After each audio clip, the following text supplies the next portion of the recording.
നിങ്ങൾ റൂമിൽ കയറുമ്പോൾ കണ്ണാടി കാണും. ഈ കണ്ണാടിയുടെ മുന്നിൽ പോകണം. കൊള്ളാം. ഓക്കെ, തലോടണം. തലോട്ട് പറയണം, you are good, you are beautiful, okay, you are awesome, okay, നിനക്ക് പറ്റും, ഓക്കെ, നീ പഠിക്കും, നീ വിജയിക്കും, നീ വഴി നിൻ്റെ കുടുംബം രക്ഷപ്പെടും, ബ്യൂട്ടിഫുൾ. ഓക്കെ, താൻ അപ്രീഷിയേറ്റ് ചെയ്യണം. നമ്മൾ വിചാരിക്കില്ലേ മറ്റുള്ളവർ ഇത് നമ്മളോട് പറഞ്ഞിരുന്നെങ്കിൽ എന്ന് നമ്മൾ ചിലപ്പോൾ ആലോചിക്കാറുണ്ട്. എന്താണോ ആഗ്രഹിക്കുന്നത് അത് തന്നെത്താനെ കണ്ണാടി നോക്കി പറയുക. ഓക്കെ, കർത്താവ് A+ ഇട്ട് തന്നെയല്ലേ, നമ്മൾ കുറയ്ക്കണ്ട. ഓക്കെ, നമ്മൾ തന്നെത്താനെ നമ്മൾ കണ്ണാടി നോക്കി പറയുന്നു. ഓക്കെ, അപ്പോൾ ഇതുപോലെ വലിയ കണ്ണാടിയാണ്. കണ്ണാടിയുടെ മുന്നിൽ പോയി നിന്ന് പറയണം, I am good, I am good.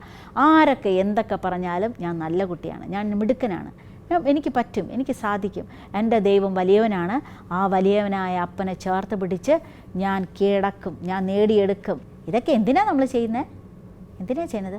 നമ്മുടെ എസ്റ്റീം എന്ന് വെച്ചാൽ എനിക്ക് എന്നെക്കുറിച്ചുള്ള ഒരു ബോധം, അത് നല്ല ബോധം, അതായത് ആത്മാഭിമാനം എന്ന് പറയും, സ്വയാവബോധം എന്ന് പറയും. ഓക്കെ, ആ സാധനം കയറി വരണം. ആ കയറി വരുമ്പോൾ നമ്മൾ ആർക്കും തകർക്കാൻ പറ്റില്ല.